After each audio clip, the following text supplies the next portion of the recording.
Hello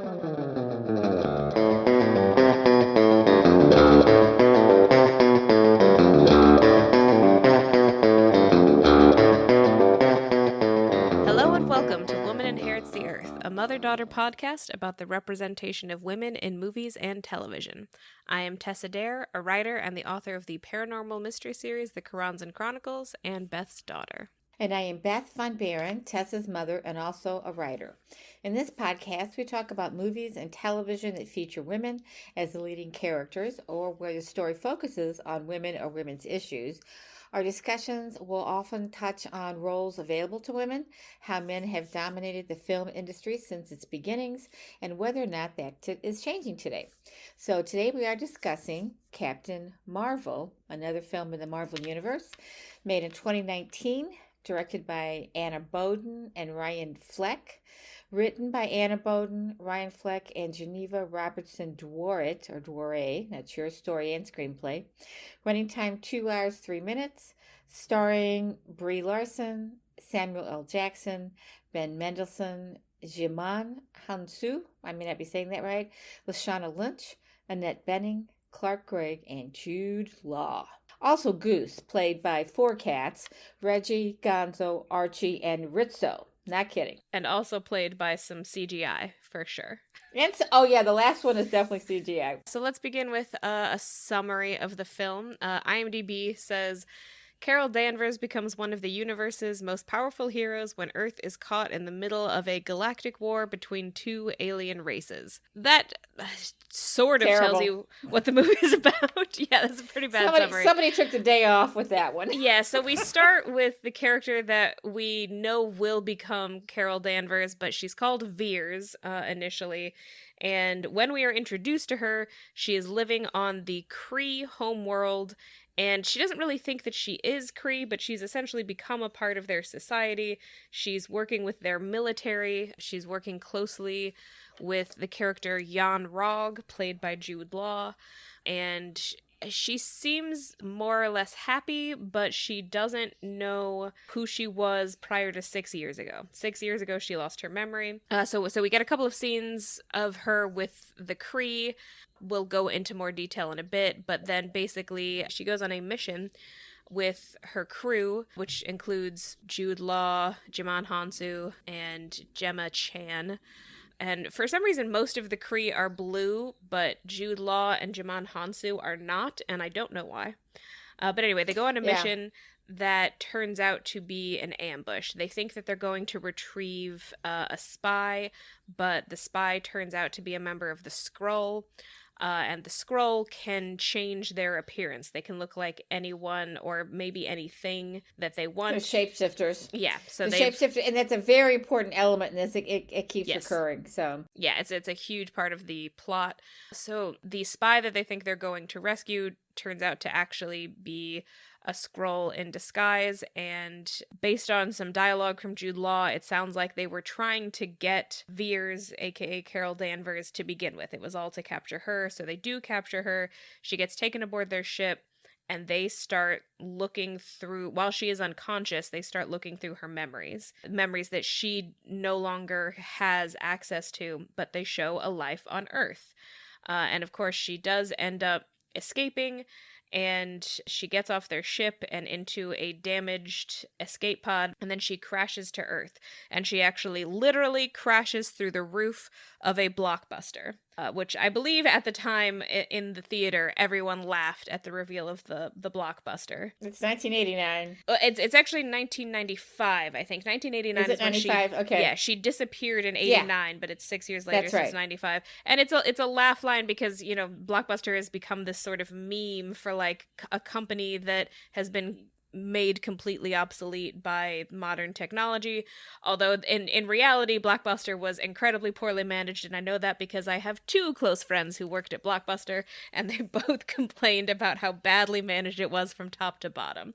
But Yeah. it's a nostalgia company for a lot of us. Yeah, it's an image that represents an era because it was a VHS and later on, I guess, DVD rental place. Yeah. I would assume everybody knows what Blockbuster is, that we don't have to Some explain it. young people But might not. But it's used a lot actually in movies, even still, to represent a specific era. Yeah. Pre-modern technology, pre-Facebook, pre-digital virtual living, It's pre-modern technology, streaming. but at the time it was kind of the forefront of technology. That I think It that's was. part of why It absolutely was. It's so interesting, because at the time that Blockbuster became a thing, you know, originally when we first started making movies, there was no such thing as home video. So the advent of being able to watch a whole film at home was like this huge thing, and it became kind of a cultural norm to go to Blockbuster on a Friday and rent a couple of movies and take them home, and that was like a fun time. There are some independent video rental places that still exist, but they tend to exist because they just have like a very loyal customer base. Well, and you know, Blockbuster actually encompasses a lot of changes in movie delivery technology, because they started off as a rental place, and then while they were still very successful as a rental place, people started to buy movies. Yes. So you could either rent them from Blockbuster, you could buy them from Blockbuster or your favorite retail store like Target. Yeah. And then that progressed to one day Netflix happened.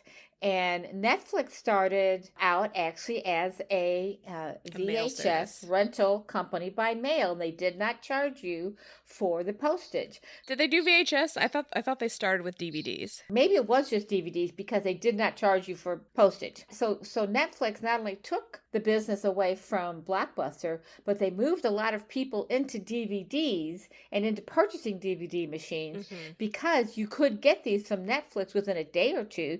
You didn't have to leave your house. And then all you had to do was put them in the mailbox to go back out. That night, there might be a new one sitting there for you. So it was a whole lot easier, and kind of was a forerunner to streaming, because it was almost instantaneous. Yeah, they also started doing streaming a lot earlier than anyone else. They started it. I had an early Netflix account, and I initially got DVDs from them, but I remember the first time that I could just watch a movie immediately on my computer. Now, the selection was fairly limited, and this is how I ended up watching the 1970s movie version of Westworld, because it was one of the few things that was available on streaming. In the course of your lifetime, there's been this huge evolution. Yeah. in how movies are delivered to us. So and this movie is very concerned with nostalgia for this period. It's I think it's gone way out of its way to like really amp up the kind of 90s stylization. There's actually a little Easter egg that I want to talk about in a little bit.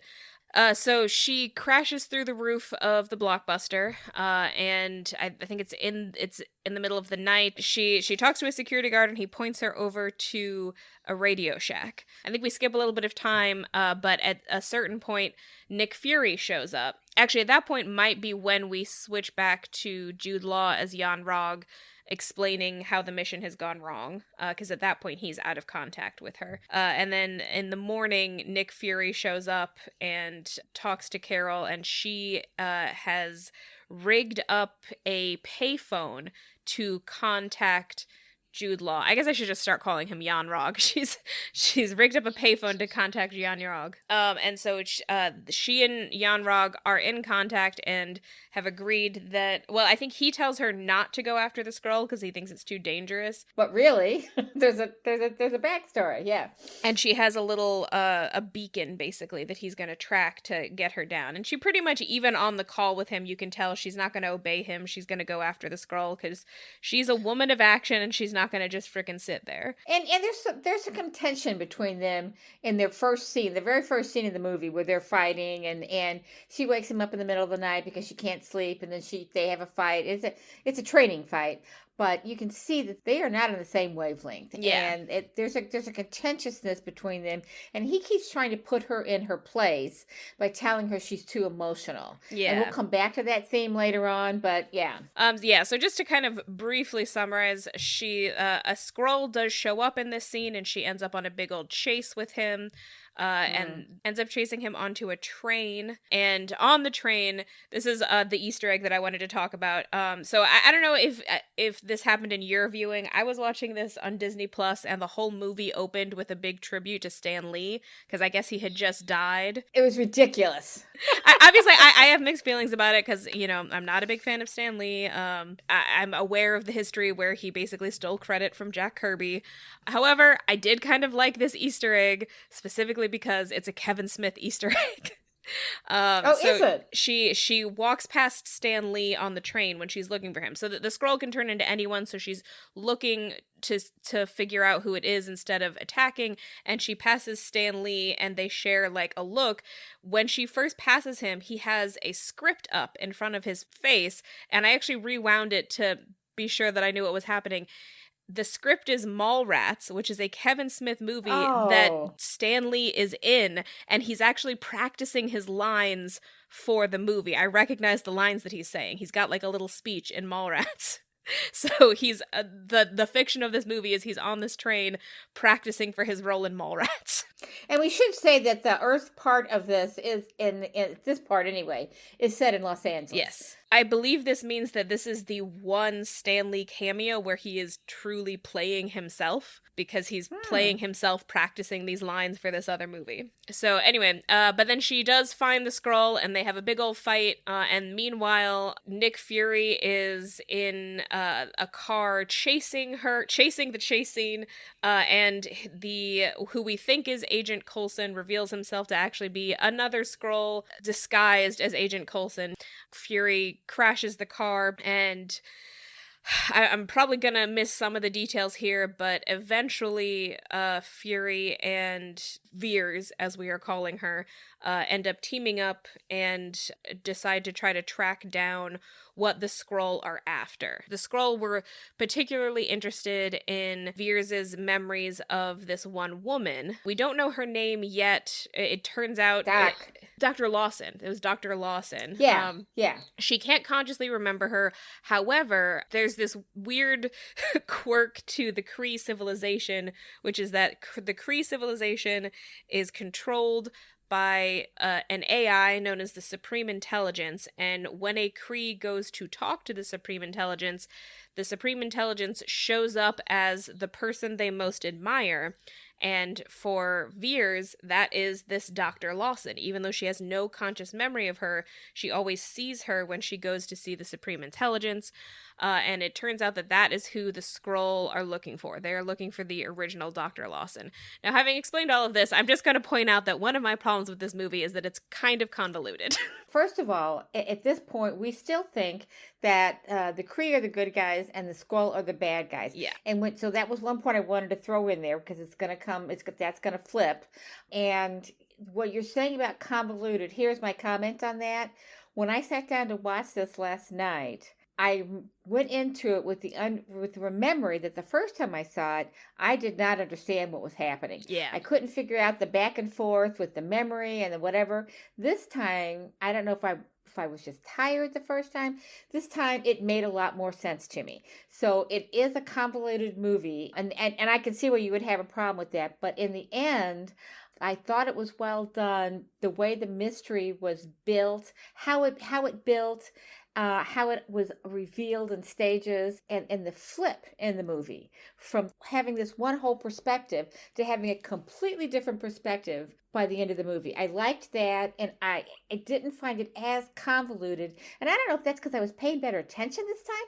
Oh, what the hell happened? But the first time, I remember leaving the movie theater, scratching my head and thinking, I do not understand what I just saw. So yeah, I get what you're saying. Yeah, I mean, I think it helps if you have the subtitles on. That might be, yeah. My issue with it being convoluted is kind of twofold. And some of this is it just comes from the comics. Some of this is they're just adapting previous comic material. Right. I think it's ridiculous that the two aliens are called the Kree and the Skrull. It is really hard to keep those two names apart. I think one of them should have been given a different name.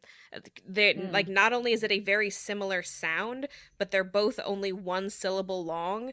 This is like a thing that you have to keep in mind when you're writing something. You don't want to make names that are too interchangeable sounding because it confuses people. But I think that is a problem, and I think that in particular is a problem that's inherited from the comics, because the Kree and the Skrull do exist in the comics. But also overall, I think my biggest problem with this movie is that there's so much plot happening that there's very little time for character development, and I feel like I am not emotionally affected by almost anything that happens. Yes, I will agree with that completely.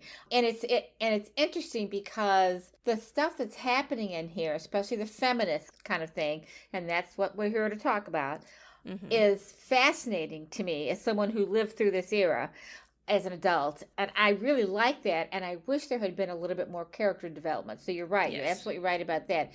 The thing about the names, I don't have a problem with the one syllable names, but when you edited my novel, you called me out on that. You had like 10 characters who all have had single syllable, single syllable names, and you didn't like that. You found it. It wasn't that you found it confusing. No, it was.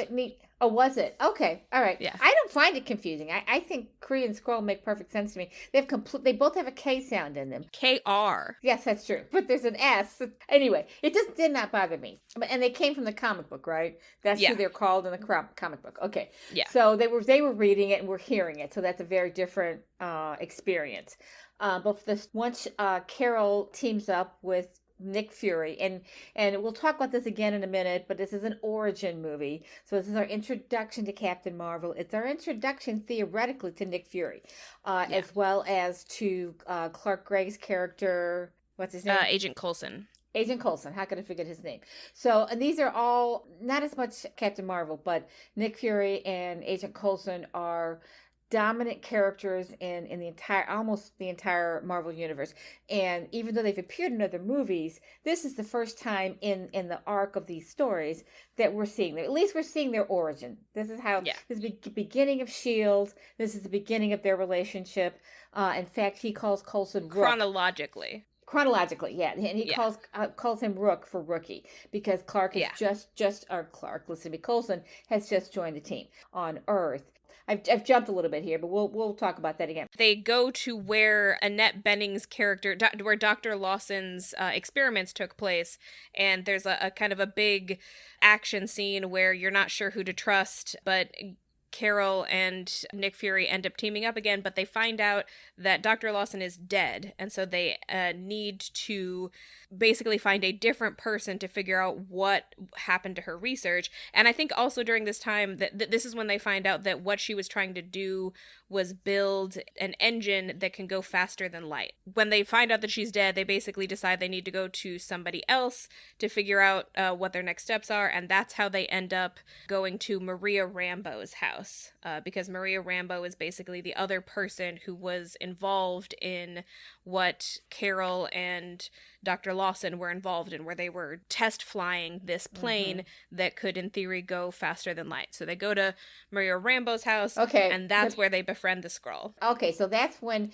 they get on the plane. I really thought that they befriended the Skrull in Los Angeles. No, they do it at her house, because the Skrull all right. like take the child captive basically and force them to talk to them. All right.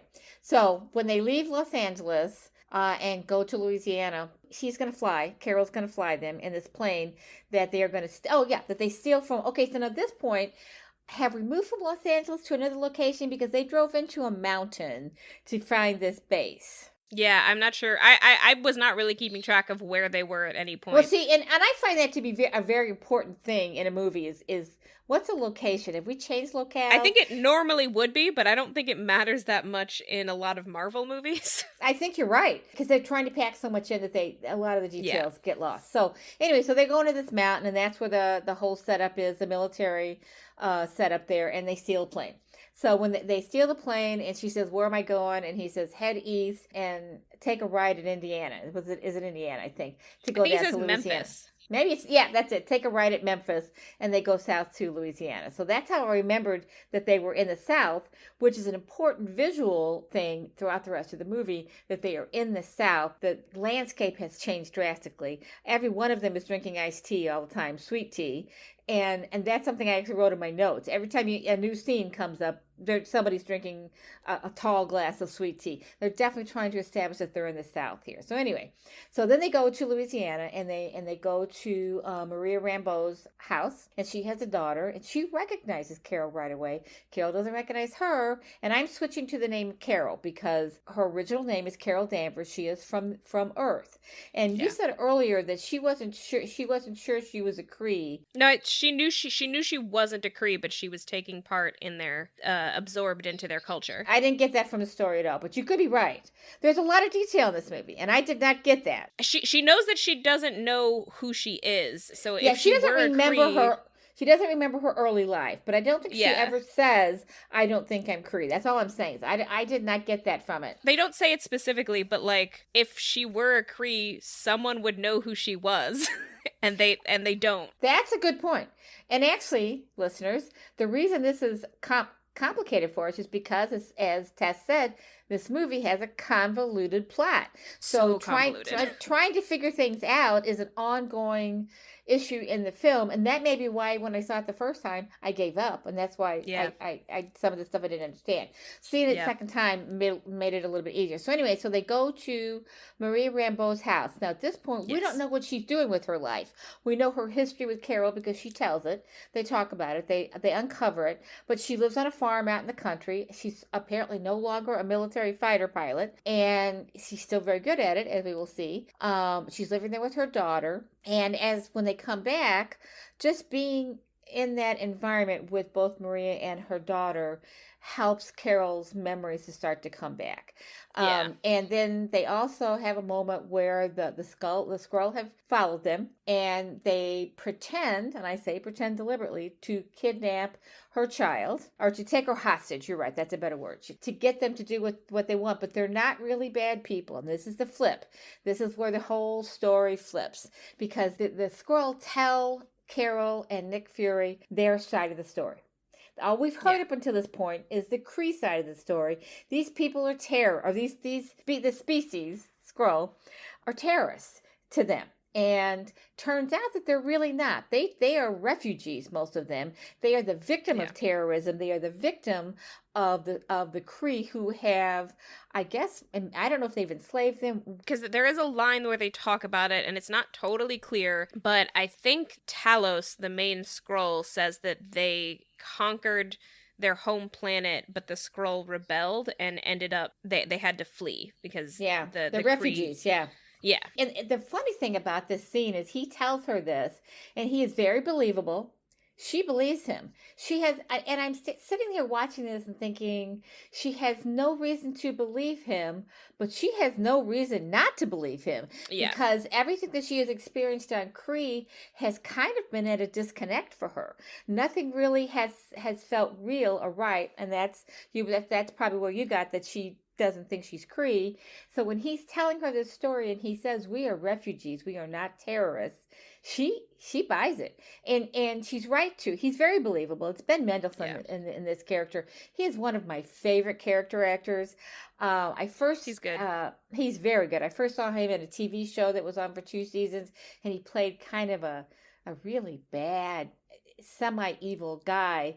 And yet he was so likable. He can bring complexity to these character roles, and he's very good in this role. So he convinces her, and they join forces, and they become allies, and then they work together to not only fend off this small mission group led by Jude Law, who's coming for them, but Jan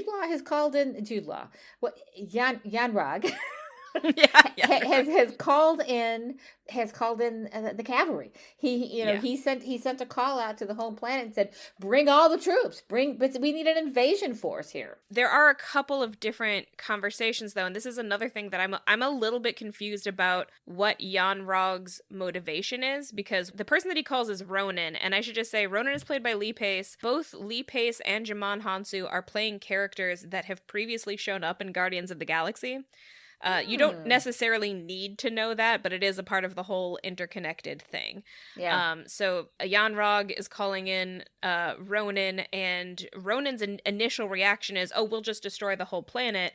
And Jan Rog says, No, I want to get Veers back. I'm not totally sure why he wants to get Veers back. It could be that he just wants her powers, or it could be that he actually has affection for her. And this is my problem with the movie, or this is one of my problems with the movie. Their initial setup with her on the Kree world, they spend so little time there that I have no emotional connection to any of those characters. So when the flip happens, I don't care. It doesn't feel like a betrayal. None of those characters felt very deep or connected to me. I think you bring a good point up about that, because when the flip happens, it's both sudden and so simplistic.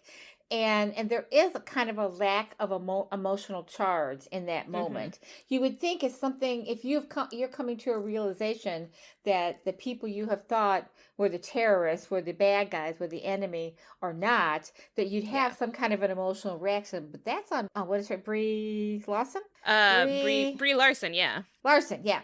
She underplays this character throughout the movie. She's very low-key. I disagree. I think her writing I think she's underwritten. I think her performance is pretty good. No, I think it is too. I'm not saying that's bad. I'm saying she is low-key throughout the movie, so that when she does come out in a more passionate moment, there's a stark contrast. So I think there's a reason why she plays it low-key. But my feeling about Jan Rog is Jan Rog has made Carol a prisoner without actually imprisoning her, but she's his prisoner, and he's made her weapon without her permission. And that's what men have been doing to women for a long time. He makes her into this weapon, and he does not want to lose her. He tries to convince her that he gave her that power, that they gave her that power, and she believes him at first, until she has these memories that come, and she realizes when they have been manipulating her memories. They make Doc Lawson seem like a bad guy in the memory that and it's an AI generated memory that they give her. It's also that in her memory, so she has like a vague memory of right around the quote-unquote accident that killed Dr. Lawson and hid her memories from her. In her memory, she sees a Skrull coming toward her with a gun. And when she gets the real memory back, it's actually Jan Rog. It's Jan Rog. I think it's because the light is around him, the sunlight is around him, and she can't see him. There's a glare, so she can't see his face. So you're right. She thinks it's a Skrull, and she has believed that for years. But he did not give her the power. He did not make her a weapon. She is the one who has the power, and we'll get to that in a minute when we get to that part of the story. But anyway, so they're in Louisiana, they join forces, and she gets all of her memories back. Somehow, during this rekindling of her relationship, it's not a sexual or romantic relationship with Maria, it's just a friendship. They are very good friends. Be were in the military, and this is the early 90s, and they were pilots at a time before the era when women could be fighter pilots. Yeah, so, which is part of why they were in this experimental flying program, because it was the only way that they were allowed to fly planes. Yeah, it was the only way they could fly, and they were bonded over that, along with the doctor. The three of them were bonded, and they have a really strong relationship. So when she sees her, and it all comes back to her. It's gradual. I mean, it doesn't come immediately, but it all comes back to her. And then she remembers who she's able to see in the real memory, that not only did Jan Rog kill the doctor, but when she gets the gun, and he says something to her about how you're not going to shoot me with that, or something. I forget what the line is, but then she says, no, I'm not. And she moves the gun over, the weapon over, I should say, and shoots the core. So the core is in the plane. It's what's making the plane. So there's a lot of history here, and it's kind of, as you said, convoluted is a great word for it. But the doctor has built this plane that can break the speed of light, fly faster than the speed of light, but she's built it with alien technology. So the alien technology turns out to be, and if you're a Marvel fan, you will get this, turns out to be the Tesseract, which comes up in so many later movies, but chronological later movies. It's one of the Infinity Stones, basically. It's one of the Infinity Stones, but at this point they're calling it the core. So she shoots the plane where the core, and you can see the core is blue. Yeah. So it's definitely Kree technology. I think there's a theme here. Anytime anything is blue like that shiny blue, it's Kree. So she's stolen this technology and brought it to Earth. And she's stolen it and brought it to Earth so she can save the Skrull. She is a good guy. And she being the doctor, I should say. So then at this scene, he has killed the doctor because he's come to capture them. He knows they figured out what's going on. He comes down, he shoots the plane down. There's a dog fight, and they're fighting in the air. And I put in my notes that you can tell it's a female director because this dog fight is 30 seconds long, and if a man had made it, it would have been 5 minutes long. So it's a 30-second dog fight. They get shot down. They both survive. The doc pulls her out, and then Jude Law's character, Jan Rog, walks over, shoots the doctor dead, and Carol picks up the gun. They have a little bit of discussion, and she shoots the plane. This is a core moment. A core, listen to that. I'm playing on words. She's shooting the core, and it's a core moment because this is where she gets her power. The plane explodes, and she absorbs this blue Kree power and basically becomes a superhero, a superwoman. I think we should also say at this point, because I'm not sure exactly when it is revealed, but Dr. Lawson turns out to have been a Kree scientist named Mar-Vell. Which I should say is a bit of a change from the comics, because in the comics, Mar-Vell is a man. Really? Yeah. Okay. There's a male and a female Captain Marvel, yeah. Yeah, I don't want to get there's like a million Captain Marvels. I don't want to get too deep into it. No, but please don't. The original origin story for the female Captain Marvel was pretty messed up. And I'm pretty sure that in the original version of it, one of Carol Danvers' origin stories basically involves her getting brainwashed into a relationship with a man. Old comic books are super problematic. Oh yeah. Yeah, but I will also say there was originally both a Marvel Captain Marvel and a DC Captain Marvel. Oh wow. DC's Captain Marvel is now known as Shazam. Oh. Thank you, Dad. Yes, wait. Let's just interject here that Tessa's father was an expert on this crap. He was a comic book collector, and knew all of this stuff inside and out, and has infected both of his children with these histories. But yeah, so the original Mar-Vell was a man, and kind of a sexual assaulty man at that. Most of them were. Most of them were. So. A lot of them were. And there are some Carol Danvers stories that you don't ever want to read, but it's okay. She's mostly written by women now. You don't have to read the old ones. No. But yeah, so they changed her to a woman and made her a better character, despite the fact that she has no lines in this whole movie. She's very limited in her dialogue. You're right, but it is an origin story. So she's coming out of an egg almost. I mean, that's kind of what's going on. She's being birthed. But so at this point, this is the story has flipped. We know now that the Kree are the bad guys, and this is confirmed for us when we see the dream that she's finally been able to pull forward, and that he has killed this woman who was such a great influence on her that. That's the person she sees when they go into the AI super whatever the name of the character is, the concept. So anyway, we should also say, because it does turn out to be important to the plot, Mar-Vell / Dr. Lawson had a cat. What is the cat's name? Goose. Yeah, had a cat, Goose, who keeps showing. Goose sneaks onto the plane with Carol and Nick, and is basically following them around. It's very attached to Fury, because Fury loves it. Fury is clearly a cat person, and in the flashback scene, it is revealed that Goose was Mar-Vell's cat, which is important because Goose turns out to be an alien. Yeah, and it's interesting because when you first see this cat, for anyone who's seen the movie Alien. As soon as I saw the cat, I thought, and I remember thinking this the first time I saw the movie, that cat's going to turn out to be a monster. So it's loving and affectionate when they're on the plane, and but every time a Skrull comes into the scene with the cat, they say, "Oh, there's a what's it, Flexo? A Flurgan? a flurgan. That's a flurgan, and Nichols like, that's a cat. So you know that this is no ordinary cat, but we don't. It's not revealed until later on what it can actually do. It's a good alien. It's a good monster. At least it is for them. It is also the reason Nick Fury ends up blinded in one eye, but we'll tell that story in a minute. But anyway, they do an interesting thing where they fake out, because we know that in the more chronologically recent films, Fury has lost an eye and he has an eye patch. They fake out him losing his eye twice before it actually happens. Really? Yeah. Where's the other time?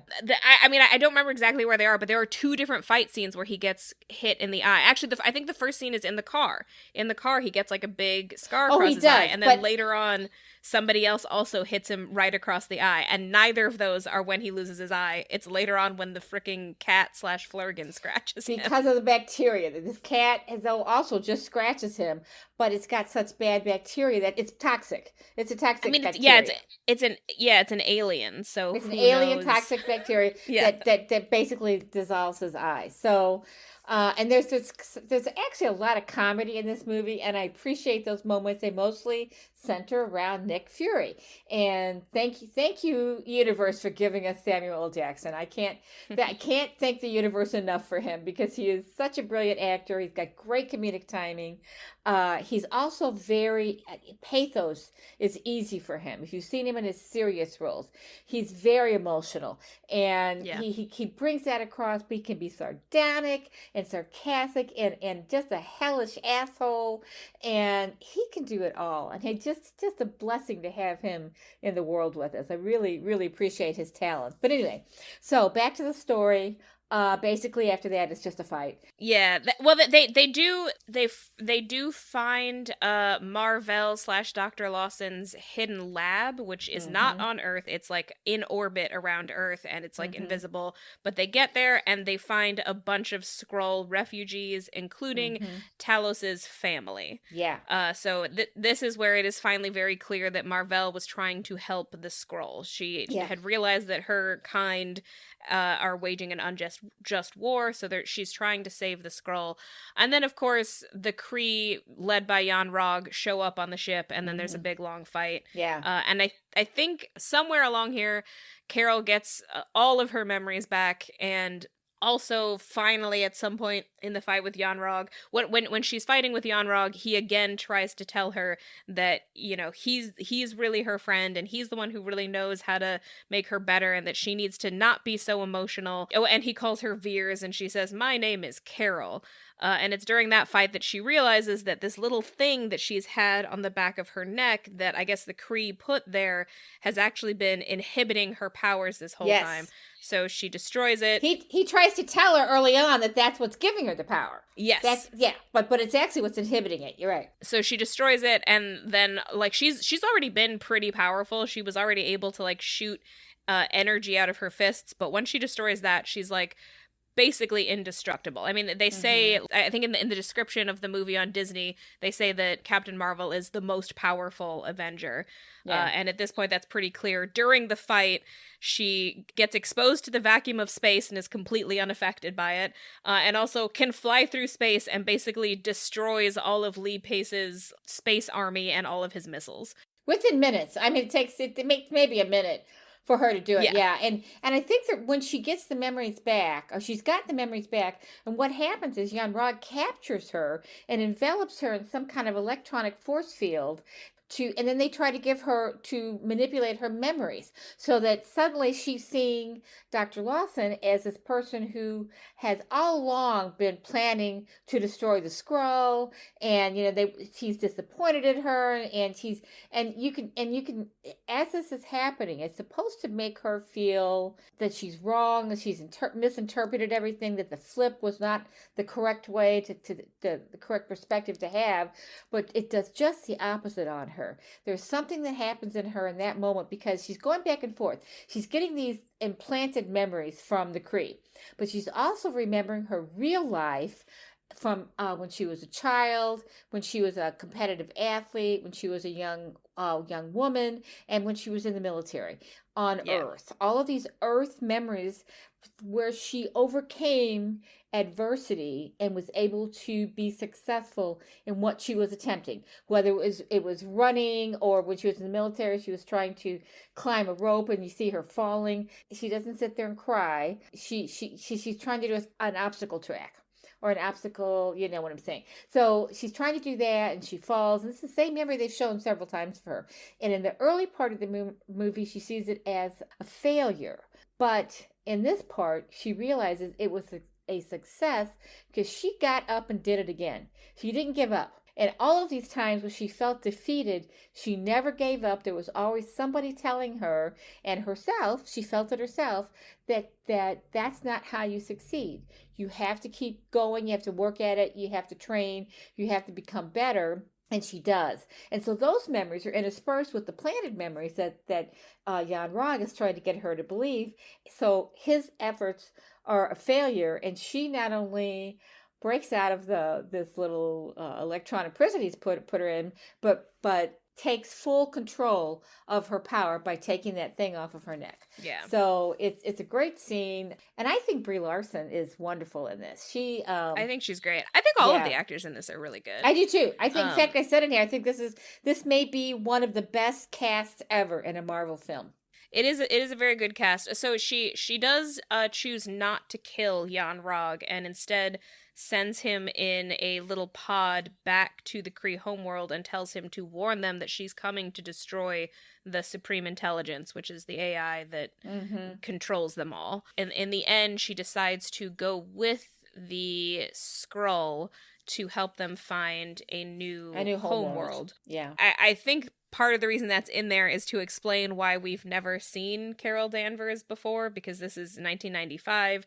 This takes place before all of the other Marvel movies, and we sort of needed an explanation for why we haven't seen her, considering that she would have been a big help in the first Avengers movies. Yes, very good point. Because she doesn't really enter the Avengers, even though, and this is a spoiler, but I'll go ahead and throw it out there, she's the reason they're called the Avengers. Yes. She's got her nickname when she was a pilot was Carol the Avenger Danvers. Yeah. So we don't see her though until Avengers Endgame. The character, I think, is that's the first time she is interwoven with the group. But there is a reference to her at the end of Infinity War. I remember this because there was a bunch of buzz about it. So Infinity War ends with, a bunch of the characters getting snapped out of existence, including Nick Fury. But the last thing that he does is pull out his pager and contact her, which is how she's in Endgame. That was my last movie of the Marvel, because it was just getting too ridiculous and I couldn't follow it anymore. And I don't recommend these movies to anybody unless you can sit down and watch them in the order that they were made, which is not always chronological, but in the order that they were made, you will never understand what's happening. So at that point, where they're snapped out of existence because half of the creatures in the universe are killed by, what was the guy's Thanos name? Thanos, the dumbest villain in the history of villains. I think he's boring. I think his plan is stupid. I hate Thanos. I hate that so much of these movies hinge on Thanos. Anyway. And the sad thing about it is that it killed off Doctor Strange. He's my favorite Marvel character, and he's back. But they're all back. Yeah. That's the problem. How do you kill off half the world and then we're just gonna bring it back? Is he really was he your favorite in the comics, or do you like him in the movies? No, in the movies. It's one of my favorite actors, Benedict. Well, I guess as long as we're talking about him, so in the second Doctor Strange movie, which I went to see despite my better judgment, Doctor Strange, The Multiverse of Madness. I do not recommend it. I think it is one of the worst Marvel movies to date. Which is sad. It's just sad. How do you take Benedict Cumberbatch and make a bad movie? It's just sad. He's barely a character in it. Yeah, okay. I mean, he's it's not that he's barely in it. It's just that similar to this movie, they are not interested in the character. They're just interested in the world building and the crazy hijinks. And it's just such an empty void of a movie. And it completely undoes everything that happened in WandaVision, and I think WandaVision is one of the best things that the Marvel Universe has put out. Yeah. And yet, immediately afterward, they put out Doctor Strange Multiverse of Madness and just completely undid everything that they did in that show. There is no freaking point in getting invested in anything in Marvel. They will undo everything. I hate Marvel movies so much now. But I do want to say, in the Multiverse of Madness, that he ends up traveling through a bunch of alternate universes, and in one of them, Maria Rambeau is Captain Marvel instead of Carol Danvers. All right, so I've got some criticisms of this movie that I've already alluded to. I want to start by saying some of the things that I like about the movie. First of all, like we've already said, I think the cast is great. Brie Larson is fantastic as a superhero lead, and I think her kind of jovial chemistry with both Samuel L. Jackson and Lashana Lynch is fantastic. Oh, I also wanted to mention Lashana Lynch, who plays Maria Rambeau, was in The Woman King, Izogi. She's great. I do think that the hair people in this movie did her dirty. That wig looks terrible on her. She is a beautiful woman, and that wig is just not for her. That being said, I love their chemistry as actors, and I think the dialogue in this movie is great. I mean, dialogue in Marvel movies is usually pretty good. They have very good dialogue writers. They're usually very funny. What I like about Marvel that I don't like about DC is that Marvel movies always have a sense of humor. So even when nothing else is working in the movie, they're usually going to make you laugh. For some reason, the modern DC movies have decided that jokes are bad and everything has to be dark and grim all the time, and that's why I haven't seen a lot of the DC movies. Oh, and just in general, the emotional connection between Carol Danvers and Maria Rambeau, I love that the main emotional core of this movie feels like it's that friendship, and this sort of like, I mean, I think you could very easily read it as gay, to be honest, because there is kind of a vibe that they were raising this child together, but you can also very easily read it as platonic. I think it's intended to be platonic, obviously, but I love that sort of intense familial connection, that it feels like this was her family, this single mom and her child, like they were a family together, and it's a family of all women. I love that. Which leads me directly into my biggest criticism of this movie, and that is that is present for so little of the total runtime. We don't even meet Maria until 40 minutes into this movie. And to be honest, I think the first 20 minutes of this movie, and this was my problem at the time, when I went to see this movie, I had mixed feelings, because on the one hand, I was very annoyed that Marvel didn't release a female-led movie until 2 years after Wonder Woman. So they waited until they knew that Wonder Woman had been successful, and then they finally took a chance on it. And in the meantime, they released a goddamn Ant-Man movie, which to me, I was so mad at the Ant-Man movie, I still haven't gone to see it, because I'm just like, you would rather release one of the most obscure heroes that you have, as long as it can star a white man, than you would release a movie about a woman or a black character. I'm still mad. But on the other hand, I really wanted this movie to do well, and I really wanted to like it. And then the opening happened, and for the first 20 minutes, I'm just like, this feels so emotionally empty to me. I do not connect to any of these characters. It does not feel like there is any real connection here for Carol. She's funny, but I have no idea what she's emotionally connected to, because they've written it in this weird, cold, sterile way where she doesn't know who she is and also doesn't seem that bothered by it. Like, she's a little bothered by it, but she's not, like, on a journey to figure out who she is and to find her lost memories. It's kind of like, I don't know who I am, so I'm just gonna be here and make fun of Jude Law sometimes, and whoops, I got captured. It's just like, there's no emotional weight to the first 20 minutes of this movie, and I get that that's partly because there's gonna be a flip, and the Kree turn out to be bad guys, but I just don't see why we needed to start the movie with her on the Kree homeworld. It feels like there could be a version of this movie where we just started off with her doing the experiment with Dr. Lawson and went from there. And then you like know who she is as a character, and you right off the bat see her connection to Dr. Lawson and to Maria Rambeau. Like it feels like that's where we should have started. That's where Iron Man starts. It starts with him in his normal life, and you see him connecting to the people he connects to and not connecting to the people that he doesn't, and you spend all of this beginning of the movie learning who he is as a character. And instead, with this movie, you spend the beginning of the movie learning a bunch of random lore about these alien species, which is going to turn on its head halfway through the movie anyway. It's a very common issue with Marvel movies, is that there's so much lore that you have to learn to understand the plot, that you end up with these massive long movies where the characters feel kind of empty and bland because they're all written to be clever and quippy, but a lot of them are not really given inner lives for much of the movie. And I think this movie is a prime example of that. And it's this is why I have a problem with how convoluted it is. I think it's so convoluted to the point where there is just no space in the script for you to create an emotional connection with Carol or to like understand where she's coming from. And I think that's a huge mistake. Here's my other issue with the opening. So it opens with a scene where she like is restless, wakes up from these half-remembered dreams, and then she goes and spars with Jude Law, and he tells her to be less emotional.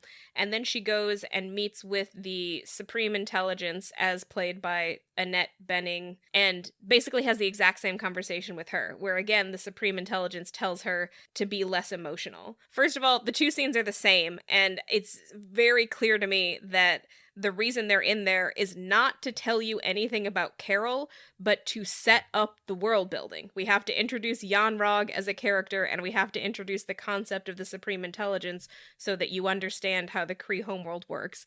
And I think that's bad writing for a movie that's supposed to be our introduction to Carol Danvers. The first two scenes of the movie are just there to introduce these other characters who are a part of the lore.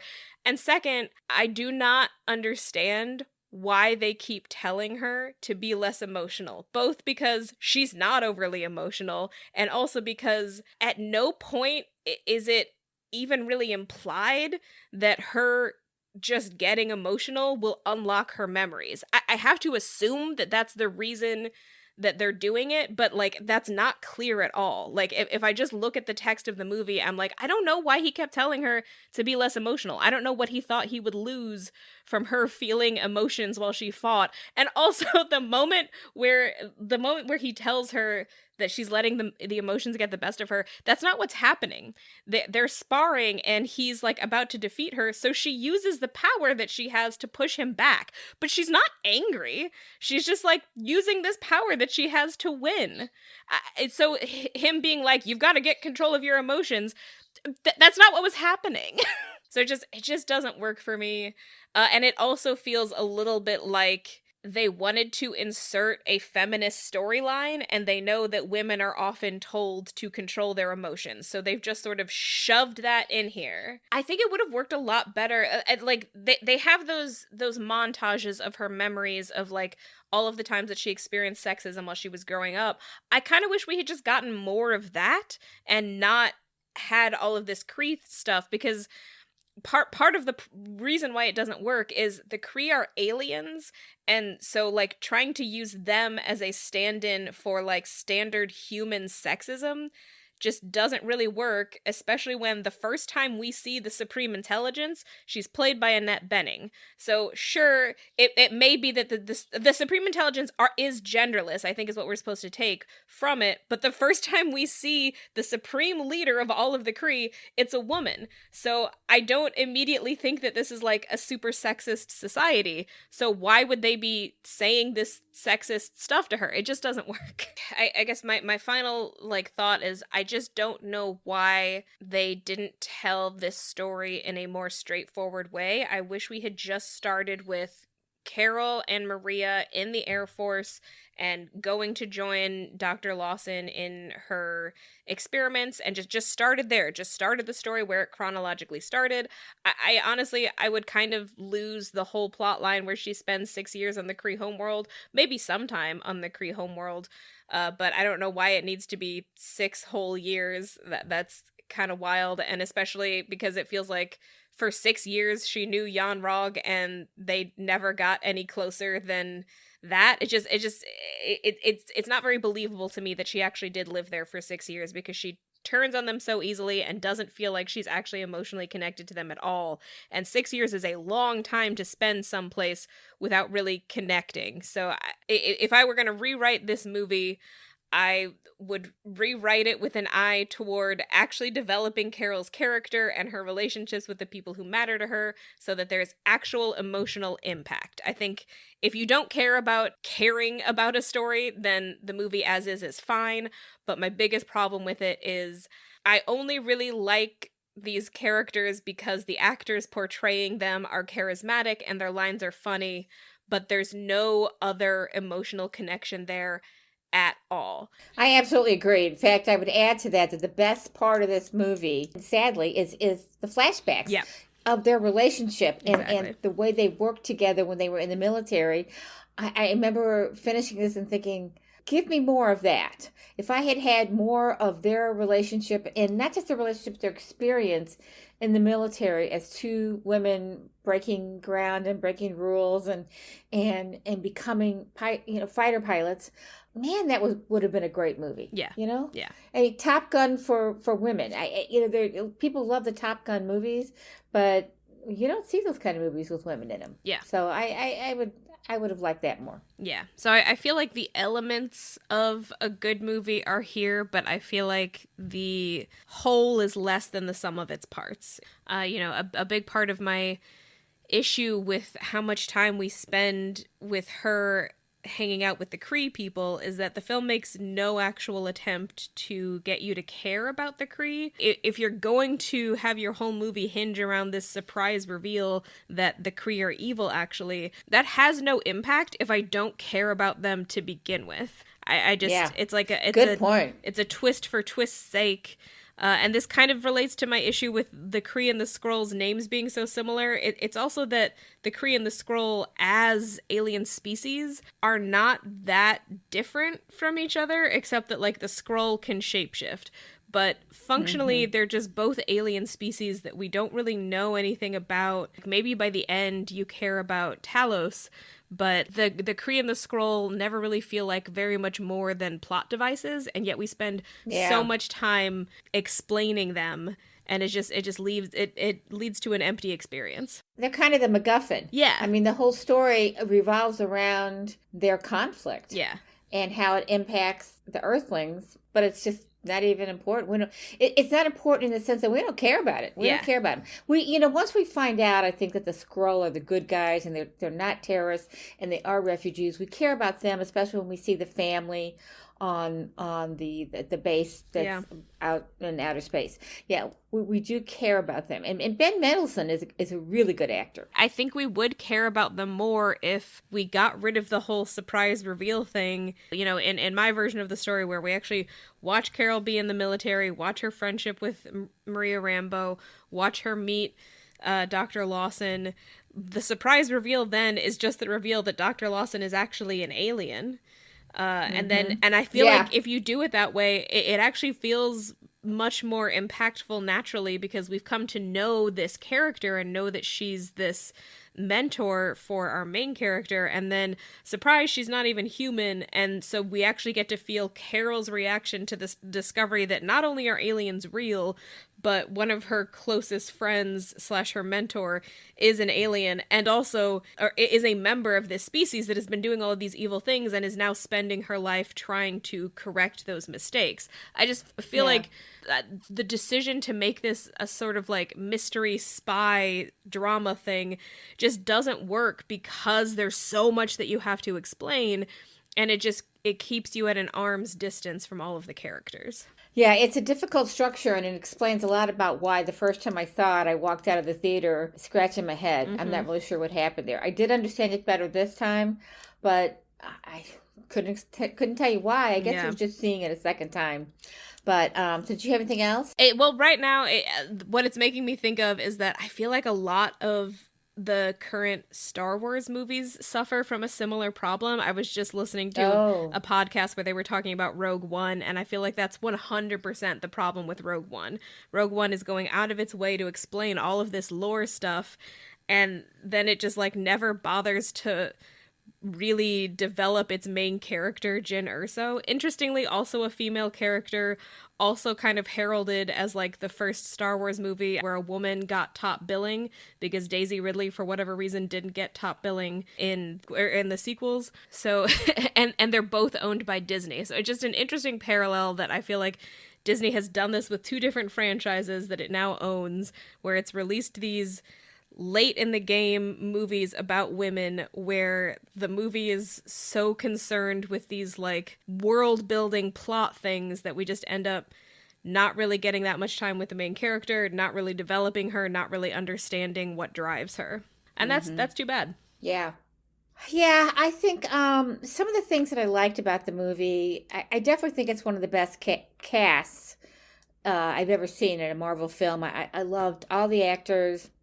Samuel Jackson is a perennial favorite. He's particularly good as Nick Fury. He gives him just so much complexity. You Mm-hmm. know, he sometimes he's funny, sometimes he's sarcastic, and other times he's a what's the word I want? A penetrating intellectual.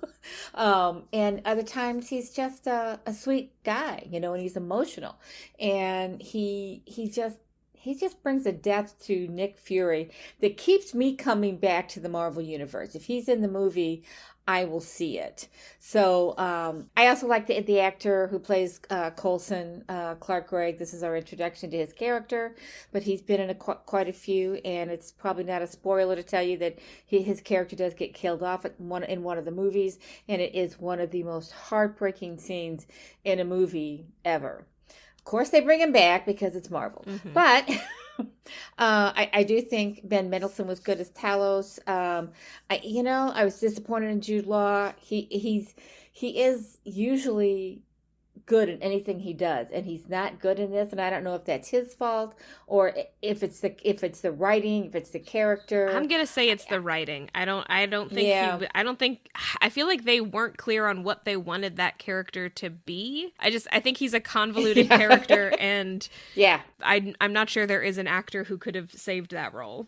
He's kind of the weakest part of the film. But if that's the case, they should have hired somebody who wouldn't cost them that much money because he got a good salary for this. So he's kind of wasted. Brie Larson is very good. I am actually watching her in a TV show right now based on a book that I read, Lessons in Chemistry. I've heard about It, that. it was a book a few years ago, and Apple TV has made it into, I think, an 8-part series. It's very difficult to watch the first half because it's set in a time when women are discriminated against.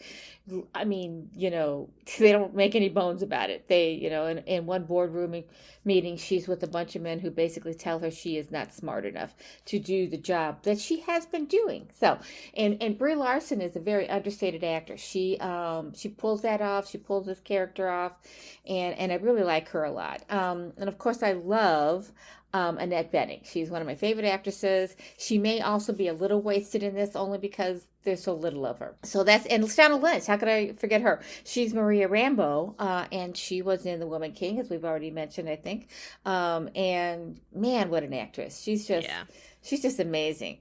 So one of the best casts I've ever seen in a Marvel film. I think Brie Larson in this film has the slight smile I have ever seen, and it's pretty effective. She uses it to good effect. She's underacting pretty much throughout the film.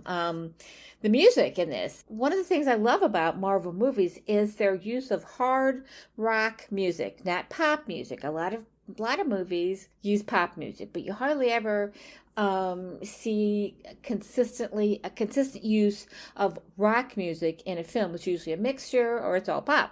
But there's no pop music in Marvel movies. It's all rock. It's all hard rock. It started with the Iron Man movies. He really loves, I think it's Aerosmith. But now in this particular film, they're more, the hard rock music is more recent, more modern, so it's not my age cohort it's 90s, music. yeah. Yeah, I mean, except for Heart. Heart was around in the 70s. They were performing in the 70s.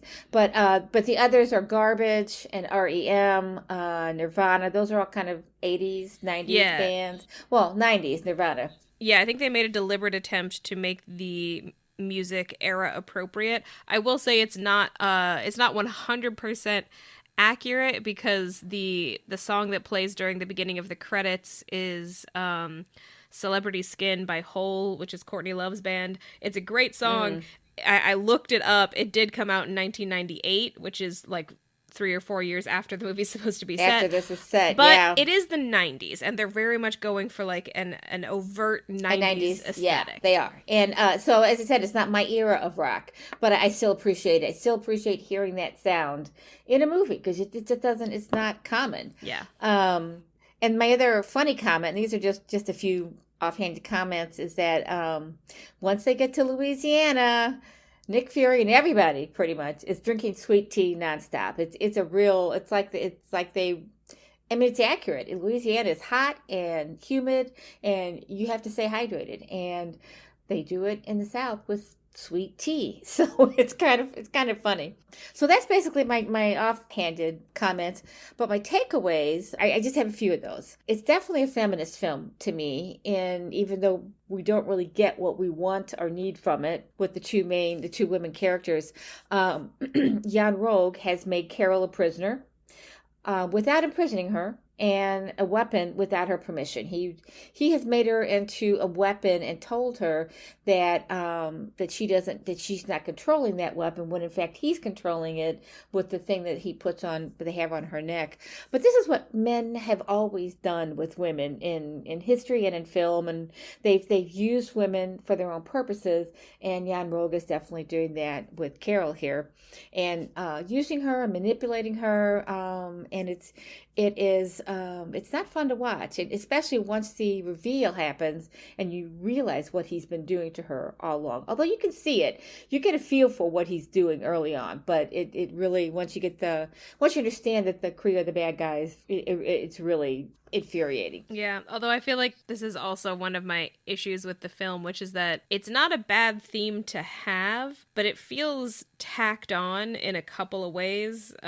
First of all, Jan Rogue is an alien.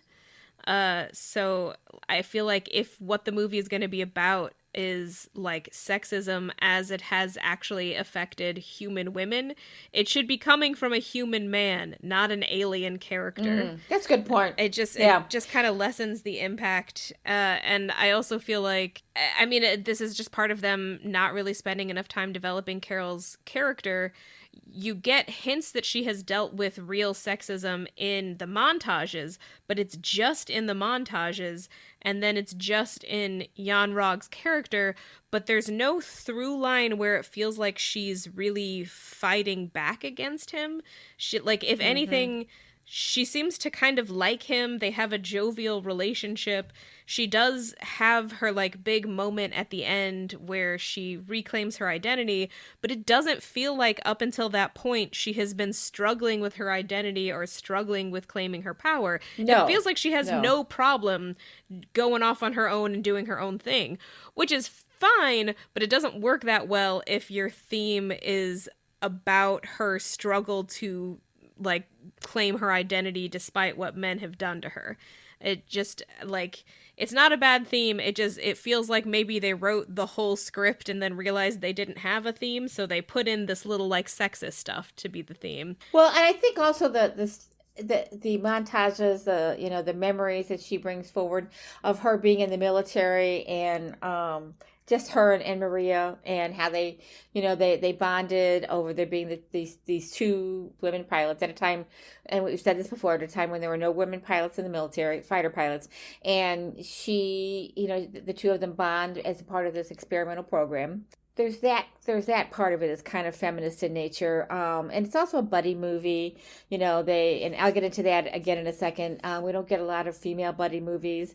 The most famous one is Thelma and Louise, and they go off a cliff at the end. So boy, what a punishment for having a buddy of women be buddies and whatever. Anyway, but the other there's a scene, and I'm not sure this is a feminist scene, although it felt that way to me when I watched it, but in retrospect it probably isn't. But when Maria's summation, when they're trying to explain the coordinate situation to the Skrulls, explaining to them that it's state vectors and how they were able to find it. State vectors are a geographical term that specifies the position and velocity of an object in any location on Earth's surface, or in this case in outer space. And that basically says that we had the coordinates, but now we can also figure out where it has moved to. That's the state vector concept of that. So they're explaining that to the aliens. And we often get in science fiction movies that the aliens are the smart ones and humans are not as smart. We're not as advanced, whatever. That seems to be a trope in a lot of science fiction movies. But in this case, Carol, Nick Fury, and Maria explain what this means to the Skrull, and then Maria ends with, "It's just basic physics." and I love that scene. And so I don't know, maybe that's more of a, let's recognize the intelligence of the Earthlings here. I don't know, but I really enjoyed that scene. It's also a buddy movie. It's a female buddy movie. So the three women pilots bonding and succeeding, despite the military's treatment of them as second-class citizens or pilots, is central to their hero status. The replay of memories for Carol when she overcomes situations, whether she didn't think she could prevail or men told her she couldn't, is central to her character. And it's why Marvell chose her. She sensed this in her.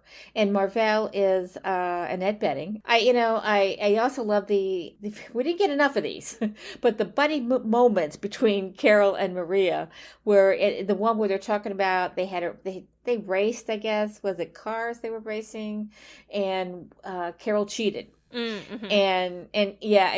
And she won, and Maria said, "Well, you're not supposed to do that." She's really, offended by it. She said, because it violates the predetermined rules of engagement, which I loved. I loved that too. But anyway, so I think it's a buddy movie. It's a little bit feminist. I think you're absolutely right that they don't carry off the feminism as well as they could have. But I think also that in this film, as in all science fiction films, Earthlings typically are the heroes, and we're certainly the heroes in this one. At one point, I think it's Jude Law's character, Jan Rogue, who says, "There's nothing more dangerous to a warrior than emotion." I have never understood that. It's a theme in, I think, in The Woman King too, but it's usually shot down in these movies. It's what they say, but then they prove it to not be true. So the idea that emotion and passion and love should be set aside in order to control our minds and develop improved skills is completely shot down in this movie. Carol uses her memories, which are emotional in nature, to find her inner strength at the end and become who she is, and become the superhero that she was destined to be from the moment she absorbed the power of the core on the plane. The other Earthlings are also passionate. They're real. They're funny. These characteristics are a strength, not a liability, and that is exemplified in the character of Nick Fury, who is just this fully animated, engaged human. From the beginning of the Marvel world to when he leaves the stories, he embodies the best of humanity, I think. Maybe also the worst, because sometimes he does make mistakes. Humans make mistakes, partly because we have emotions. Anyway, in terms of the structure, I actually did like the build-up. I know you didn't like it. The build-up and the reveal of the mystery, how it was structured with flashbacks and hints. I think they could have done it better, and I think you make a good case for how they could have done it better. But I did enjoy that structure, the back and forth. So, and my final take is that I found it fascinating that because this is unusual, I think, for a movie, that the Kree are at first presented as the good guys, and we see it from that perspective. The movie opens for us from the perspective of the Kree as being the good guys. And then that totally gets flipped, and we find out that they are not the bad guys. They are trying to either destroy or enslave the Skrull. We're not really sure what their ultimate goal is, but I do kind of find that a little interesting. And that Marvel is Kree. She, in fact, I had written in my notes until I realized, or I figured out, she's not a Skrull. She's Kree. I thought she was a shape-shifting Skrull at first when she, and that's not her. It's not who she is, and that's why Jan Rold kills her. So that's all I have. All right. So I think for my hot take on this movie, and it's not really on this movie, it's on Marvel in general. My hot take is that the fact that Marvel released 2 Ant-Man movies before releasing a movie starring a woman is sexism. I feel like people no longer remember how things were before the Marvel movies came out, but nobody knew who Ant-Man was. Ant-Man is not an important superhero. Yeah. He's a niche character. There was no clamoring for an Ant-Man movie. I mean, I think part of the reason that it happened was because Guardians of the Galaxy were also niche characters prior to the movies, and then that movie was really successful. But I just think it is cowardly and sexist that Marvel put out multiple niche stories about white male characters before bothering to put out a single one starring a woman or a black character. I mean, Black Panther came out before this one, but it definitely came out after Guardians of the Galaxy, and I'm pretty sure it also came out at least after the first Ant-Man. So, but Guardians of the Galaxy has diversity in it. Yeah, it's got blue all people. These alien characters. Yeah, alien characters played by mostly white actors, except for Zoe Saldana. But yeah, so that's my hot take. I think the fact that there were 2 Ant-Man movies before there was a single movie starring a woman and one of the actual bigger Marvel characters, Captain Marvel, is sexist and cowardly. And they're owned by Disney, who very much could take bigger financial risks than it does, and it just chooses not to, and that's also cowardly. And, if they're going to take a chance, on a film about a female superhero, why didn't they do a better job? Yeah, why is so much of this movie just existing in service to the broader world building instead of Captain Marvel as a character? Yep. Exactly. So that, dear listeners, is all for today. I'm Tess Adair. You can find me at my website, tessadair.com, where you can sign up for my email list, or you can follow me on Instagram or Threads at author.tess.adair. Or you can find us on Patreon at patreon.com/whereyoulead. And I'm Beth Von Barron. You can follow me on Instagram at STL_writer_Beth, or sign up for my weekly Substack email, Saturday Morning Musings at stlwriterbeth.substack.com. This has been Woman Inherits the Earth, a discussion podcast about women and movies from the perspective of a mother and daughter. Thank you for listening. We hope you enjoyed it, and we'll tune in for our next episode in about 2 weeks. See you then.